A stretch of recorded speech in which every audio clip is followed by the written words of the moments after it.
To get the latest update of our videos, please click the subscribe button and hit the bell icon. Hello everyone, tracing changes through 1000 years इस chapter के part 3 के साथ मैं एक बार फिर हाजिर हूँ और मैं उम्मीद करता हूँ कि आपको मेरे पहले पार्ट और दूसरा पार्ट का जो वीडियो है यानी पार्ट 1 और पार्ट 2 का जो वीडियो है वो पसंद आए होंगे।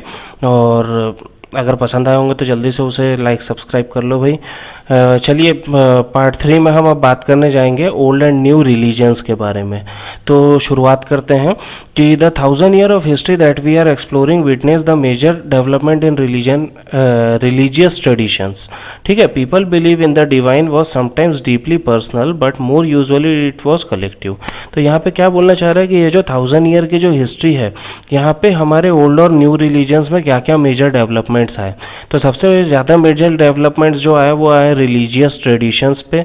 ठीक है, तो यहाँ पे क्या कह रहे हैं कि ये पीपल्स जो है उनका जो बिलीव था, डिवाइन बिलीव जो था, है ना, डिवाइन जो था यानी उनकी भक्ति पे जो बिलीव था उनका वो बहुत ही ज़्यादा डीपली पर्सनल था और कई बार तो वो कलेक्टिव वे में भी हुआ करता था। अब कलेक्टिव वे में कैसे होता था, तो कलेक्टिव वे में उनकी एक सोच थी कि भाई एक सुपर नेचुरल एजेंसी है ना, जो कि एक पर्टिकुलर या किसी रिलीजन पे बेस्ड है ना, was often closely connected with the social and economic organisational and local communities. तो ये क्या कहना चाह रहा है कि कलेक्टिव वे में जो वो सोचते थे वो कैसा सोचते थे कि एक सुपर नेचुरल एजेंसी है यानी इंसान के ऊपर भी कोई एक ऐसी शक्ति है ना, कोई एक ऐसी शक्ति है, एक ऐसा धर्म है जो कि लोगों से बहुत क्लोजली मीन्स जिनको फॉलो करने से लोग बहुत ज़्यादा बहुत क्लोजली कनेक्ट हो जाते हैं सोशल और इकोनॉमिकल वे में, है ना, सोशल वे में, इकोनॉमिकल वे में। और कई बार क्या होता था कि जैसे सोशल और इकोनॉमिक ऑर्गेनाइजेशंस जो होती थी लोकल कम्युनिटीज़ की,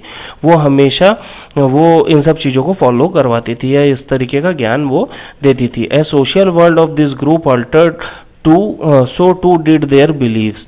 तो ये जो सोशल वर्ल्ड था, है ना, इनमें कुछ ऐसे ग्रुप्स हुआ करते थे जो ये सब बिलीव से मीन्स ये इसी भरोसे के साथ चलते थे।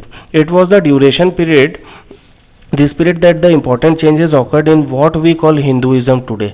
तो ये वो समय था जो हम आज के तारीख में जैसे नहीं हिंदुइज्म कहते हैं कि हिंदुत्व कहते हैं, तो वो जो हिंदुत्व है वो उसी समय से चलता हुआ आ रहा था। हम जानते भी नहीं है कि ये कितना साल पुराना है, हमारा मीन्स हिंदुत्व जो है, हमारा हिंदू धर्म जो है वो कितना साल पुराना है। तो this included the worship of new deities and construction of temple by royalty and growing importance of brahmanas, the priest as dominant group in the society। तो ये क्या होता था कि इस ड्यूरेशन के टाइम पे लोगों को के अंदर हिंदुत्व बहुत भरा हुआ था और कह सकते हैं कि जैसे आज हम हिंदुत्व कहते हैं वैसे वो बहुत भक्ति ट्रेडिशन चलता था उस समय। लोग देवी देवताओं को मानते थे, है ना, नए नए टेम्पल, उनके टेम्पल यानी उनके मंदिर बनाए गए रॉयल्टी और राजाओं के द्वारा या राज्यों के द्वारा उनके क्या होने लगे, उनके टेम्पल्स बनाए जाने लगे। और फिर उसमें क्या हो गया, इनके कारण क्या हो गया कि वो जो ब्राह्मण हुआ करते थे या जो प्रेस्ट हुआ करते थे यानी जो पुजारी हुआ करते थे, उनको सोसाइटी में सबसे ऊपर का दर्जा मिलने लगा, है ना। अब क्यों मिलने लगा, क्योंकि जो उनका नॉलेज था संस्कृत के टेक्स्ट को पढ़ने का, है ना, वो ब्राह्मणों को एक अलग ही एक बहुत बड़े ओहदे पे एक बहुत अच्छी रिस्पेक्ट सोसाइटी में दिलाती थी। ठीक है, और उनकी जो पोजीशन है वो सबके द्वारा, वो लोगों के द्वारा और सब लोगों के द्वारा मानी जाती थी। जो पेट्रॉन्स हुआ करते थे यानी जो न्यू रूलर्स हुआ करते थे, जो प्रेस्टीज केस में यानी क्या होता था कि जब लड़ाई होती थी, कोई राजा ने किसी राज्य को जीत लेता था, तो अपने वो शासक क्या करता था कि इन ब्राह्मणों की बहुत रिस्पेक्ट किया करता था। क्यों, क्योंकि इनकी रिस्पेक्ट करता था और क्या होता था कि इन ब्राह्मणों के द्वारा लोग उस राजा को अपना राजा भी मानने लग जाते थे, ऐसा बिलीव था उस समय। ठीक है, एक मेजर डेवलपमेंट जो इस समय हुआ था वो क्या हुआ था कि भक्ति, लोगों की भक्ति, जो भक्ति भावना होती है ना, उसमें एक बहुत बड़ा डेवलपमेंट देखने के लिए मिला था।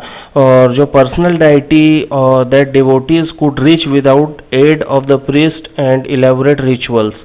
तो ये क्या होता था कि उनके अंदर जो लोगों के अंदर बहुत भक्ति देखने मिली थी, उसके लिए उन्हें किसी भी पर्टिकुलर यानी कोई प्रीस्ट की ज़रूरत नहीं थी या किसी जो भक्त जो होता था उसे किसी पुजारी की ज़रूरत नहीं होती थी या किसी रिचुअल को फॉलो करने की ज़रूरत नहीं होती थी, वो खुद से अपने भगवान की पूजा करता था और खुद से वो मानता था उन्हें।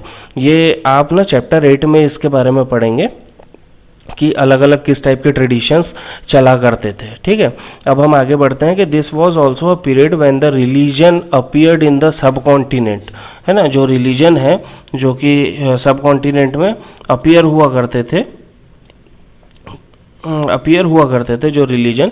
ठीक है, this was also a period when the new religion appeared in the sub continent. तो क्या हुआ होता था कि जो हमारे सब कॉन्टिनेंट में कुछ नए धर्म भी आए थे, है ना। क्यों?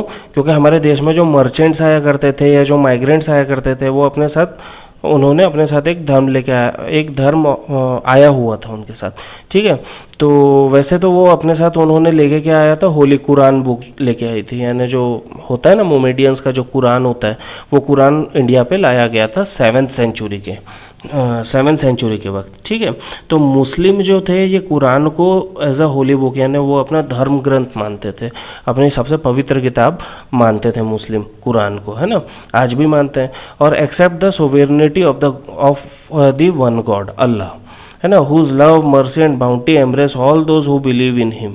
तो उनके हिसाब से क्या माना जाता था कि उनके हिसाब से ये माना जाता कि अल्लाह की रहमत जो है, यानी अल्लाह की रहमत बरसती है उन लोगों पे जो कि उन्हें मानते हैं, है ना। और मीन्स मैंने रहमत वर्ड यूज़ कर लिया, तो क्या है कि मीन्स अल्लाह जो है उनका प्यार, उनकी दया, है ना, ये और उनकी जो रहमत है, उनका जो आशीर्वाद है वो लोगों पे होता है, वो लोगों पे बरसता है जो कि उन्हें मानते हैं without regard to social background, है ना, किसी के सोशल बैकग्राउंड को देखे बिना। Many ruler were patrons of Islam and उलामा लर्न थियोलॉजियंस एंड ज्यूरिस्ट। तो बहुत सारे रूलर्स ऐसे थे जो कि इस्लाम को मानते थे और उस इस्लाम में जो हुआ करते थे ना, उलामा हुआ करते थे जो कि थियोलॉजी यानी कि धर्मशास्त्र के जानकार थे। ठीक है, धर्मशास्त्र के यानी उस पर्टिकुलर धर्म के जानकार थे, वो उन लोगों की ही मीन्स उन लोगों की काफ़ी रिस्पेक्ट करते थे इस्लाम और उन्हें मानते थे। जैसे हमारा हिंदुइज़्म है वैसे इस्लाम भी है, उसे बहुत अलग अलग तरीके से, बहुत वैरायटी के साथ उसके फॉलोअर्स जो थे इंटरप्रेट करते थे, यानी बताते थे कि इस्लाम में क्या होता है, कैसे होता है, क्या माना जाता है। तो there were the Shia Muslim who believed that Prophet Muhammad son in law Ali was the legitimate leader of the Muslim community. ठीक है, तो देखिए ये मुसलमानों में भी क्या होता था, यानी मोमेडियंस में भी क्या होता था कि दो तरीके के मुस्लिम हुआ करते थे। एक सिया मुस्लिम हुआ करते थे जिनका मानना क्या था कि जो प्रोफेट, उनके जो मोहम्मद है, उनके जो मीन्स क्या कह सकते हैं उनको, जो एक तरीके से लीडर समझ लो कि वो जिन्हें मानते थे, जिन मोहम्मद को मानते थे, उनके जो सन इन लॉ है अली, है ना, वो उनके बाद उनके लीडर, उस मुस्लिम कम्युनिटी के लीडर कहलाएंगे। तो ये हुआ करते थे कौन, शिया। और एक ग्रुप हुआ करता था मुस्लिम्स का, वो हुआ करता था सुन्नी, जिनका कहना क्या था कि उन्होंने जो अपनी अथॉरिटी मानी थी वो किन्हें माना था, जो अर्ली यानी जो पहले के लीडर्स हुआ करते थे खलीफाज, है ना, वो रहेंगे, वो जो पहले की अथॉरिटी जो है वो रहेंगे उस कम्युनिटी के लीडर। ऐसा किनका कहना था, सुन्नियों का कहना था। ठीक है, there were other important difference between the various school of law. ठीक है, अब क्या इनके जो कायदे कानून हुआ करते थे, ऐसे बहुत अलग अलग स्कूलें भी इनकी चालू कर दी गई थी, जैसे हनाफी और शफ़ी, है ना, जो मेनली इंडिया में आज भी है। ठीक है, तो ये क्या सिखाते हैं कि थियोलॉजी और मिस्टिक ट्रेडिशन सिखाते थे। यहाँ पे थियोलॉजी यानी धर्मशास्त्र और मिस्टिक यानी सूफी ट्रेडिशन जो होता है वो सिखाते थे। आगे क्या कह रहा है कि thinking about the time and historical periods. ठीक है, तो टाइम और हिस्टोरिकल पीरियड्स के बारे में अगर देखा जाए तो जो हिस्टोरियंस होते हैं वो हिस्टोरियंस के लिए ऐसा टाइम का मतलब ये नहीं होता कि कितने घंटे बीत रहे हैं या कितने दिन बीत रहे हैं या कितने साल बीत गए या कोई एक ऐसा पर्टिकुलर क्लॉक या कैलेंडर होगा उनके लिए टाइम का मतलब क्या होता है कि time is also reflect the change in social and economical organisation in the persistence and transformation of idea and believes. तो उनके लिए टाइम क्या हुआ करता था कि टाइम एक तरीके से कि इकोनॉमिक जो ऑर्गेनाइजेशंस होती है या सोशल या इकोनॉमिकल चेंजेस किस तरीके के आए हैं उसके बेसिस पे वो टाइम को मानते हैं, ठीक है।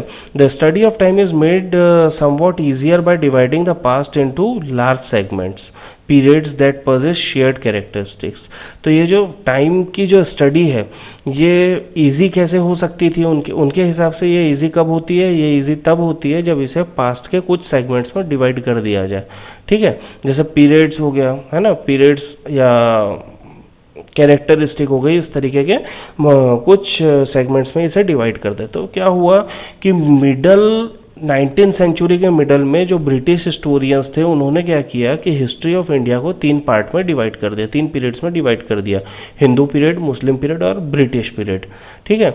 तो ये जो डिवीज़न था ये इसका मीन्स ये किस बेस पर किया गया था, ये एक आइडिया लेके किया गया था कि religion of ruler was the only important historical change and that were no other significant development in the economy, so means economy, society or culture.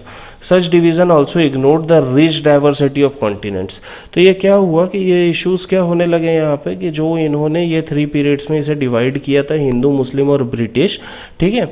तो ये डिवीज़न उनके मुताबिक क्या था कि यही एक डिवीज़न हो सकता है पीरियड का, है ना, यही एक डिवीज़न हो सकता है पीरियड का, जो कि यानी जो रिलीजन, जो पर्टिकुलर रिलीजन जो रूलर्स हुआ करते थे उनके मीन्स उनमें जो हिस्टोरिकल चेंजेस आए हैं कि अलग अलग समय पे जिस भी राजा ने इसे राज किया है, इस देश में राज किया है, उसी हिसाब से इसकी हिस्ट्री ऑफ इंडिया सेट किया जा सकता है ना। इसके अलावा कोई भी इकोनॉमिकल या सोसाइटी या कल्चर में कोई चेंजेस नहीं आए। और कुछ डिविजन्स तो ऐसे थे जिन्हें इग्नोर कर दिया गया, जैसे हमारे पास रिच नंबर ऑफ डाइवर्सिटीज़ है, रिच नंबर ऑफ डाइवर्सिटी हमारे सब कॉन्टिनेंट में rich number of diversities rich diversity देखने के लिए मिल रही थी, वो कुछ भी यहाँ पे एक्सेप्ट नहीं किया जाने लगा कि कितने सारे चेंजेस, कितने सारे डाइवर्सिटी, कितने सारे चेंजेस देखने के लिए मिले थे, ये कुछ भी वहाँ पे एक्सेप्ट नहीं किया जाने लगा। Few historians follow this periodization today, और कुछ हिस्टोरियंस हैं वो आज भी इस पीरियोडाइजेशन को फॉलो करते हैं, और कुछ जो है वो नहीं करते हैं। हमारे इंडिया के काफ़ी कुछ जो है वो नहीं करते, क्यों? क्योंकि उसमें हमारे इंडिया का जो एक रिच कल्चर जो था, एक कल्चर जो है, बहुत सारे चेंजेस अच्छी चीज़ें हैं, है ना, वो नहीं देखने मिल रही थी, ठीक है। Most look the economic and social factor of the characterise the major element of different movement in of the past. और कई सारे, जैसे मैंने आपको बताया कि ये कुछ ही फॉलो करते थे इस पीरियोडाइजेशन को, और कुछ जो होते थे वो क्या करते थे कि ये इकोनॉमिक और सोशल फैक्टर के बेसिस पे ही कैरेक्टराइज करते थे किसी भी पास्ट को। The history you read last year include a wide range of early societies. तो जैसे आप जो पिछले साल आपने जो क्लास 6 में जो हिस्ट्री पढ़ी है ना, तो वो हिस्ट्री में देखिए जैसे आपका हंटर गैदरर हुआ करते थे, या अर्ली फार्मर्स हुआ करते थे, यानी जो टाउन और विलेज में जो लोग रहते थे, या एम्पायर या उनके किंगडम्स के बारे में ये पढ़ा है आपने। इस बार आप क्या पढ़ने वाले हैं कि ये हिस्ट्री आप पढ़ने वाले मिडीवल पीरियड की। मैंने आपको पहले भी कहा था मेरे वीडियो 1 में कि हम मिडीवल पीरियड की हिस्ट्री क्लास 7th में पढ़ने वाले हैं, और हमें बहुत सारी चीज़ें ऐसी देखने मिलेगी कि किस तरीके से जो फार्मर्स है वो सोसाइटी में तब्दील हुए, किस तरीके से बड़े बड़े राज्यों का फॉर्मेशन हुआ, ठीक है। कई बार क्या होने लगा कि जो फॉरेस्ट के लोगों के बीच में किस तरीके का किस तरीके के चेंजेस देखने मिले, कैसा हिंदुइज्म का डेवलपमेंट हुआ, किस तरीके से इस्लाम के जो मेजर रिलीजन्स है ना, Islam as a major religions convert हुआ, यानी इस्लाम को किस तरीके से मेजर रिलीजन की में गिना गया, यूरोपियन ट्रेडिंग कंपनीज क्या कौन सी थी, ठीक है। This 1000 year of Indian history witness the considerable changes. ये जो 1000 ईयर की जो इंडियन हिस्ट्री है इसने बहुत ही मीन्स नोट करने वाले चेंजेस दिखाए हैं। After all the 16th and the 18th century they are quite different from the 8th और 11th। तो जैसे कि 16th सेंचुरी और 18th सेंचुरी है, ये दोनों एक दूसरे से काफ़ी डिफरेंट है ना, एक दूसरे से काफ़ी डिफरेंट है ना। हम कह सकते हैं कि जो 16th और 18th सेंचुरी जो है ये 8th और 11th सेंचुरी से बहुत ज़्यादा डिफरेंट हिस्ट्री अपने साथ कैरी करती है। इसीलिए क्या कह रहे हैं यहाँ पे कि therefore describing the entire period as one historical unit is not without its problem, है ना। तो क्या कह रहा है कि भाई अगर आप सोचोगे कि भाई एक ही सेगमेंट में या एक ही यूनिट में पूरी की पूरी एक हिस्ट्री को डिफाइन किया जाए, तो ये पॉसिबल है ही नहीं। क्यों? क्योंकि 8th और 11th सेंचुरी जो है एज़ कम्पेयर टू आपके 16th और 18th सेंचुरी है, इसमें बहुत ज़्यादा चेंजेस देखने मिलेंगे। और इसके अलावा जो मिडिवल पीरियड जो है उसे देखा जाए तो मॉडर्न पीरियड से भी बहुत सारे चेंजेस देखने मिलेंगे। मॉडर्निटी जो है वो क्या करती है, सेंस ऑफ मटेरियल या इंटेलेक्चुअल एडवांसमेंट के बारे में बताती है आपको। मॉडर्निटी जो है, हिस्ट्री की जो मॉडर्निटी है, वो आपको मीन्स इंटेलेक्चुअल एडवांसमेंट के बारे में जानकारी देती है, ठीक है। और मिडिवल पीरियड जो है वो ये सब चीज़ नहीं बता पाती। इसीलिए ये क्या है कि इनमें हिस्ट्री को सेट करते टाइम पे इन सब चीज़ों का ध्यान रखना पड़ता है, ठीक है। अब और आगे क्या कह रहे हैं कि ये जो 1000 ईयर की जो हिस्ट्री है, इसमें जो सोसाइटीज़ है हमारे सब कॉन्टिनेंट में, ये ट्रांसफॉर्म होने लगी। और इकोनॉमीज़ में भी काफ़ी सारे चेंजेस आए। बहुत सारे रीजन की इकोनॉमी, उनका लेवल ऑफ प्रॉस्पेरिटी भी चेंज होने लगा, जो कि यूरोपियन ट्रेडिंग कंपनीज़ को अट्रैक्ट करने लगा अपने तरफ, ठीक है। तो इस चैप्टर में हमने जो पढ़ा, उम्मीद करता हूँ आपको काफ़ी सारी चीज़ें समझ में आई होगी, और बहुत मेहनत की है इस चैप्टर को समझाने के लिए। तो इसे लाइक और सब्सक्राइब ज़रूर करें। और आपको पता है आपको क्या करना है, आपको रेड बटन में क्लिक करना है, बेल आइकन को क्लिक करना है। और बाकी थैंक यू वेरी मच। जल्दी हाजिर होऊंगा एक नए चैप्टर के साथ, नए वीडियो के साथ। Thank you.